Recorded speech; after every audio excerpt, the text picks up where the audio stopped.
Ça fait du bien quand même de faire une vidéo en plein confinement. Voilà, en pleine campagne, il n'y a personne. Voilà, de la terre, les champs, tout ça, la campagne. Ça, c'est le terrain de prédilection de cette voiture.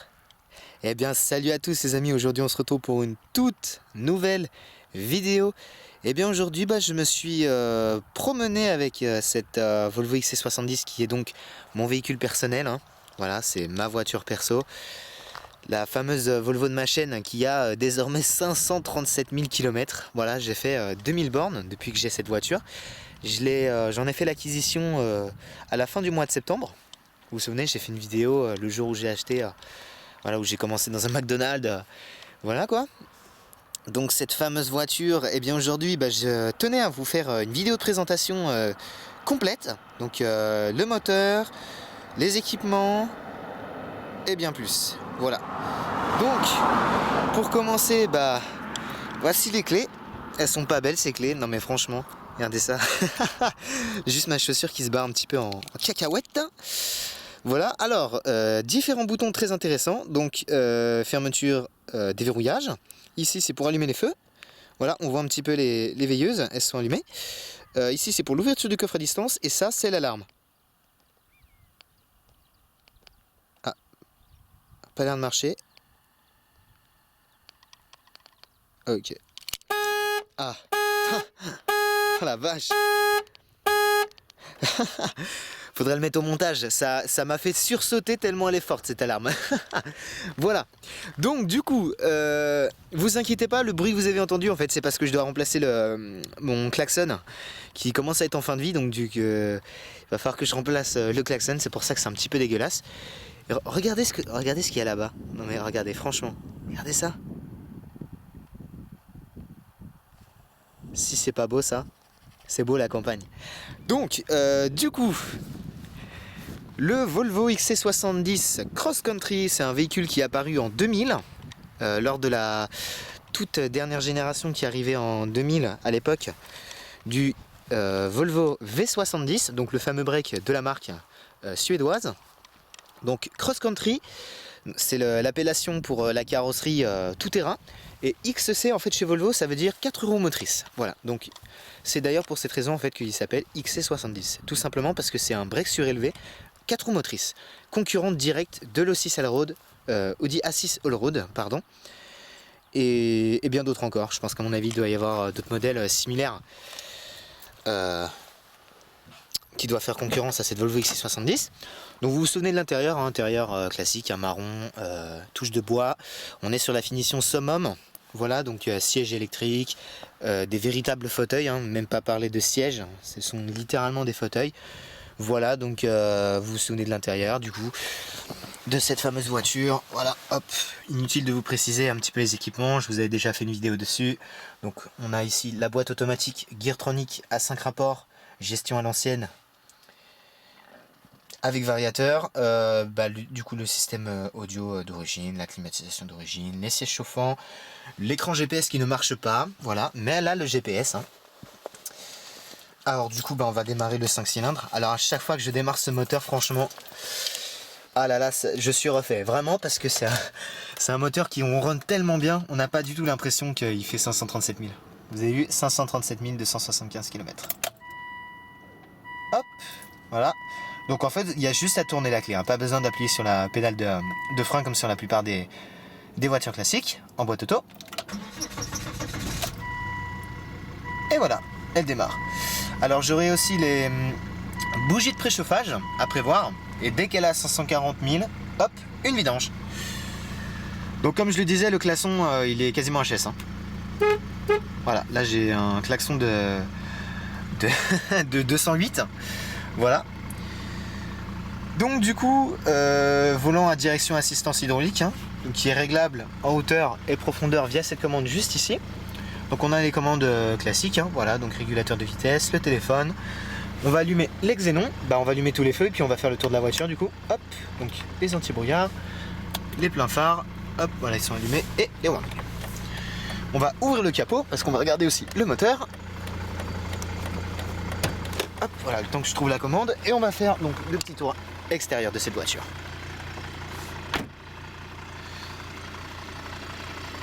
Donc déjà couleur extérieure beige métallisé, hein.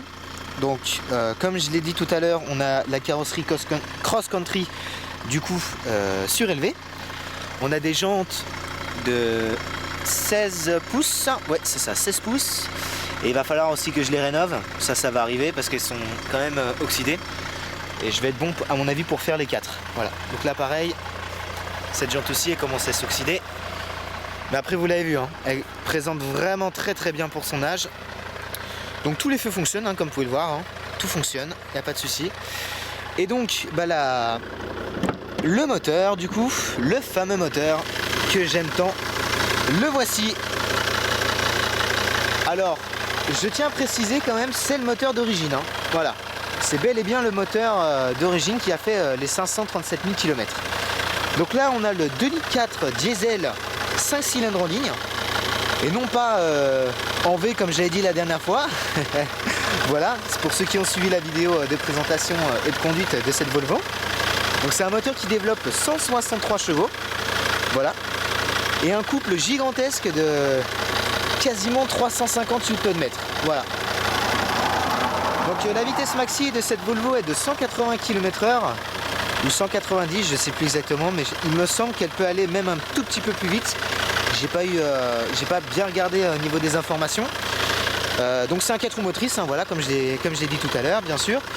La consommation mixte, moi personnellement je fais que de l'autoroute avec cette voiture et des routes de campagne à 80 à 90 km/h la plupart du temps. Et j'ai atteint une conso d'à peu près 10 litres au 100. Voilà, le réservoir fait 70 litres. On a une autonomie à peu près de, allez, 800 km, parce que c'est un moteur qui consomme pas mal. Et puis, bah voilà quoi, c'est ça. C'est à peu près tout. On a ici un changement de courroie de distribution qui a été fait en 2012. Elle avait 327 000 km. Et la dernière courroie de distribution a été changée à 525 000 km en novembre 2019. Voilà.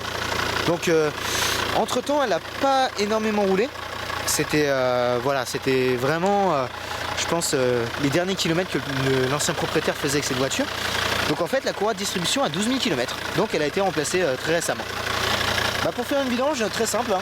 Voilà, hop le bouchon, le filtre à huile juste ici. Et puis voilà quoi, un jeu d'enfant.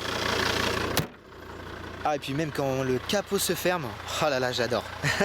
Je suis fou amoureux de cette voiture. Donc vous avez peut-être remarqué, du coup on a l'exénon d'origine avec les lafards, c'est obligatoire. Voilà, et puis bah après tout ce qu'on peut trouver sur un break, hein, savoir voilà, les barres de toit en aluminium, les protections carrosserie. Enfin bref, voilà, c'est vraiment une superbe voiture. Bon après on aime ou on n'aime pas, mais moi j'adore cette voiture. Je suis fou amoureux de cette voiture. Bon vous avez pu le remarquer, j'ai changé les plaques. Donc bah du coup j'ai fait la carte grise, hein, forcément. Donc changer les plaques, hein, c'est obligatoire. Hop, j'ai changé aussi 2 petites ampoules le jour où je l'ai acheté. Il y avait une ampoule qui était HS. Mais j'ai 2 ampoules neuves. Donc là en fait c'est bon, hein. Il n'y a pas de... Voilà. Donc il va falloir aussi que je remplace, que je répare le radar de recul. Voilà, donc le système. Mais en fait c'est à peu près tout, hein, voilà. Donc vraiment, c'est vraiment les seuls trucs à prévoir sur cette voiture. Et on a un joli logo Cross Country. Et puis bah du coup, l'échappement d'origine bien évidemment. Donc c'est une voiture qui n'a jamais été accidentée, hein. Et comme je vous le disais la dernière fois, c'est une vraie première main. Là j'en suis actuellement le 2e propriétaire. Voilà, donc c'est à peu près tout du coup pour l'extérieur. Voilà, donc on va éteindre tous les feux. Hop. On va économiser un petit peu. Voilà. Alors, bah du coup les commandes classiques, hein, donc 2 vitres électriques, blocage des vitres, les 4 vitres sont électriques bien évidemment, réglage des rétroviseurs gauche-droite qui sont également dégivrants. Le siège conducteur est 100% électrique, comme vous pouvez le voir ici, siège à mémoire. Donc là on peut vraiment régler toutes les positions. La hauteur de l'assise, la hauteur on peut même régler, il me semble qu'en option, je sais pas, mais il me semble qu'on peut régler les lombaires. Alors je dis peut-être une connerie, je sais pas du tout si on peut régler les lombaires en option avec cette voiture. J'en ai aucune idée. Voilà, mais bon. Allez, on va faire un petit peu rugir le 5 cylindres, le moteur est chaud, il n'y a pas de souci, on peut le faire.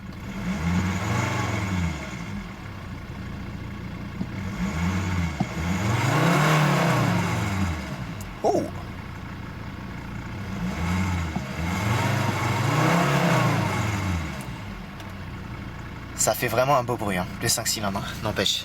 Alors, est-ce qu'elle fume? Ça, j'ai pas regardé. Et ça fume même pas. Excellent. Bon, on va pas le faire rugir plus. Il a quand même 537 000. Hop. Et bien ici, on retrouve la commande classique bas des feux, du coup. Hop, les anti-brouillards, la luminosité des compteurs. Alors ici, on a l'ordinateur de bord. Donc les informations concernant la voiture, donc la carte SIM pour le téléphone. On a un message, le message du coup du radar de recul. Alors cette molette, il me semble que c'est l'ordinateur de bord. Voilà, donc la consommation instantanée. Là, depuis le trajet, j'ai fait 7 litres. 440 km d'autonomie. Avant le réservoir vide, il y a un tout petit peu en dessous de la moitié. Donc la carte SIM du coup. Et ici, c'est pour remettre à jour le témoin de vidange. Je sais pas exactement, faut que je regarde. Parce que moi, je sais que pour remettre à jour le trip, il faut appuyer sur ce bouton. Voilà. Donc la commande du téléphone ici, donc le téléphone embarqué avec carte SIM. Donc ici pour régler les stations radio, le volume. Et ici le régulateur de vitesse. Voilà, tout ce qu'il y a de plus classique. Il y a juste le régulateur, hein, je précise bien, il n'y a que le régulateur, il n'y a pas de limiteur de vitesse. Voilà. Et puis volant cuir, hein, bien évidemment, hein, version summum. Et elle a donc les 537 275 km du coup affichés au tableau de bord. Alors on a le détecteur de pluie qui est juste ici. Alors très simple, pour le détecteur de pluie, il suffit juste d'appuyer sur ce petit bouton. Voilà, très simple. Et puis du coup, commande classique, hein, pour l'essuie-glace arrière. Voilà. Alors ici on retrouve du coup l'audio d'origine de chez Volvo. Voilà, donc la sono.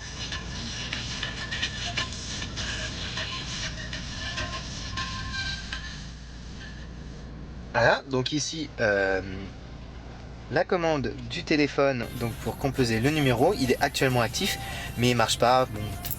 Après voilà, c'est un véhicule de 2005, ça reste à l'ancienne, voilà, gestion à l'ancienne du coup. Après voilà, tout ce qu'il y a de plus classique, hein, donc les stations, les pré-réglages, le volume, les sources, voilà, tout ce qu'il y a de plus classique. Alors ici, on retrouve une climatisation automatique séparée, bizone. Donc ici pour activer le mode automatique du recyclage d'air, ici pour activer la climatisation, ventilation ici, tout ce qui est plus classique, la température conducteur, température passager, le mode automatique, les différentes zones, et juste ici, alors, on va y revenir, ici on a le dégivrage avant, arrière, les sièges chauffants, conducteur, passager, voilà, tout ce qui est de plus simple, ici une petite prise 12 volts, hein, tout ce qui est de plus classique. Alors le DSTC, c'est un système, le système qui est accouplé à l'ESP et à l'anti-patinage. Donc hop, si on fait comme ceci, si on appuie longuement, voilà, il va y avoir le CTL patinage off, donc le DSTC. Et voilà, ça c'est... En fait, dès qu'on appuie sur off, ça déconnecte toutes les aides à la conduite. Voilà, tout ce qui est le plus classique. Donc ici, la fermeture pour les enfants, donc voilà. La fermeture de sécurité des vitres pour les enfants, sécurité enfants. Les rétroviseurs qui sont rabattables électriquement, voilà, et qui marchent parfaitement, il n'y a pas de souci. Vous pouvez voir, voilà, ça marche comme si c'était neuf. Et ici, du coup, l'alarme, voilà. Et puis après, voilà, on peut pas tout avoir non plus, mais voilà, c'est à peu près tout. Donc, le levier de vitesse, boîte automatique à 5 rapports, voilà, avec le mode manuel juste ici. Et là, dès que je mets en marche arrière, en fait, il n'y a pas le bip du radar de recul parce qu'il est actuellement inactif. Donc ici, le mode hiver, donc en fait, ça permet à la voiture, en gros, au lieu de commencer en première, de commencer en deuxième, du coup, pour gagner en motricité. Tout ce qu'il y a de plus simple. Ici, on a 2 porte-gobelets, un ici, hop, un cendrier. Mais comme je ne fume pas, eh bien, voilà, c'est pour mettre quelques petites babioles. Du coup, on a un accoudoir central ici, voilà. Hop, j'ai une petite réserve d'arbre magique. Et puis pareil, de l'autre côté, on a un petit bouton ici. Hop, ça permet d'ouvrir l'accoudoir. Et on a carrément un porte-bouteille. Voilà. Donc ils ont vraiment pensé à tout chez Volvo. Alors le rétroviseur intérieur jour-nuit automatique. Hein. Ici, on a un indicateur comme quoi il n'y a aucune ceinture de sécurité qui est attachée. Et juste à côté, on a aussi le témoin d'airbag passager. Si jamais il est en panne, il va s'afficher ici par exemple, ou même s'il est désactivé, il s'affiche ici. Après les lumières, hein, tout ce qu'il y a de plus classique. Voilà, hein, inutile après voilà, de faire le tour non plus des accessoires, hein, c'est vraiment tout ce qu'il y a de plus classique.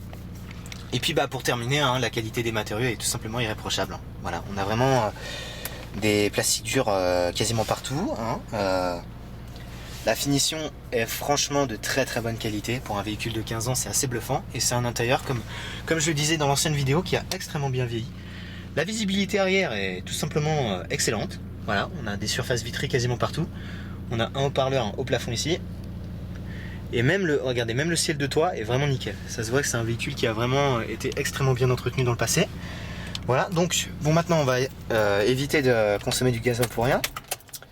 Voilà, et puis je vais vous montrer les places arrière, ce que ça donne.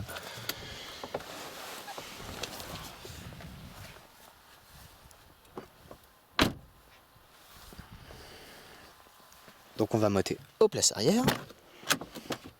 Voilà. Regardez, comme je vous le disais dans la dernière vidéo, les cuirs sont absolument nickel. Et là pareil, vous pouvez le voir, la qualité des cuirs est vraiment excellente. Mais vraiment excellente. Hop. Là. Alors, petite précision quand même, faut savoir que le siège conducteur est vraiment reculé au maximum parce que je suis une personne de très grande taille. Et puis en fait je touche. Voilà. C'est un petit peu le problème de cette Volvo, c'est qu'elle n'est pas super habitable.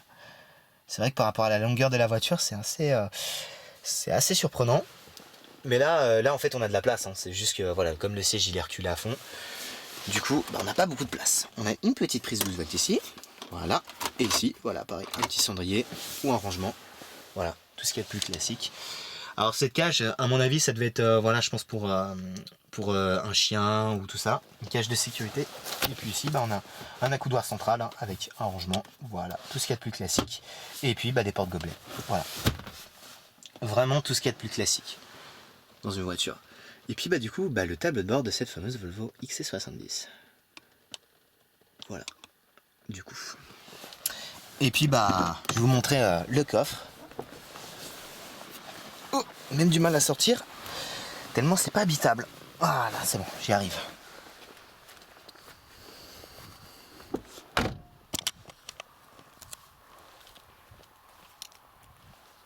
Alors comme je vous ai montré sur la clé, hein, le coffre on peut également l'ouvrir à distance. Voilà. Et la commande elle se trouve juste ici. Hop. Donc on va, hop, la plage arrière. On va la tirer tout doucement. Bon, hormis voilà, mes accessoires auto dans le coffre, on a quand même une très bonne contenance. Voilà.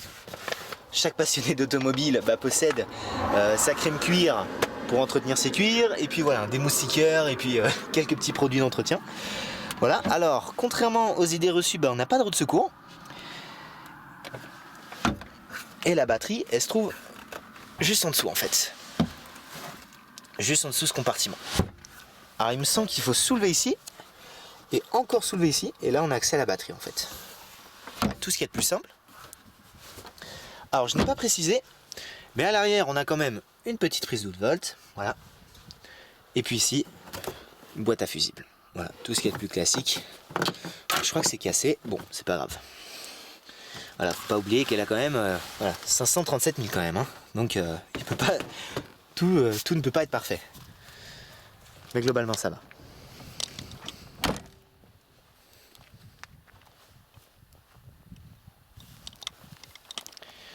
Alors, ici, tout ce qu'il y a de plus classique. Hein. Voilà, il ne faut surtout pas mettre de l'essence dans cette Volvo XC70. Hein.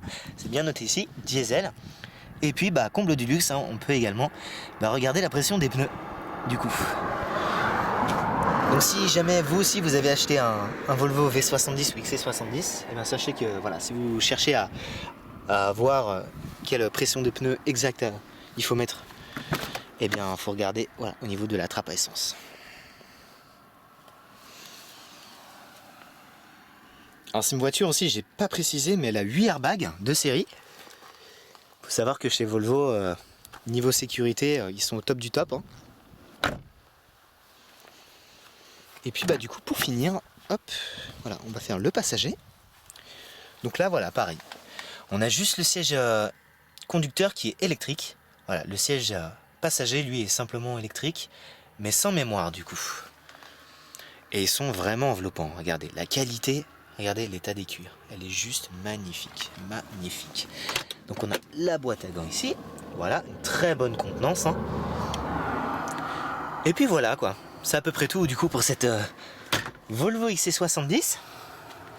Voilà, quelques petits inserts en aluminium sur les bas de porte. Et puis voilà quoi. L'habitacle de cette Volvo, franchement, n'a rien à envier aux Allemandes. On aime ou on n'aime pas. C'est juste une question de goût. Voilà, c'est tout. Et voilà du coup pour conclure cette vidéo de présentation avec cette Volvo XC70. Donc objectif avec cette voiture, ce serait de faire 600 000 km. C'est franchement une voiture, je suis hyper content de mon achat. C'est une des meilleures affaires que j'ai fait depuis que j'ai le permis. Voilà. Et puis j'espère qu'elle me fera long feu. Voilà. Donc comme je le disais, il y a quelques petits travaux à prévoir. Voilà, je fais ça tranquillement. Donc le klaxon, les deux stationnements, les bougies de préchauffage. Mais voilà, c'est vraiment tout ce qu'il y a à faire dessus. Donc voilà les amis, j'espère que cette petite vidéo de présentation de cette Volvo XC70 vous a plu. N'hésitez pas à laisser un petit pouce bleu, n'hésitez pas à liker cette vidéo, du coup n'hésitez pas à partager cette vidéo et surtout n'hésitez pas à vous abonner, activer la petite cloche pour recevoir vraiment toutes les notifications, comme ça vous serez vraiment le premier à regarder mes vidéos. D'ici là, portez-vous bien et je vous dis à très bientôt pour une nouvelle présentation. Allez, ciao! Et pour une nouvelle vidéo d'ailleurs.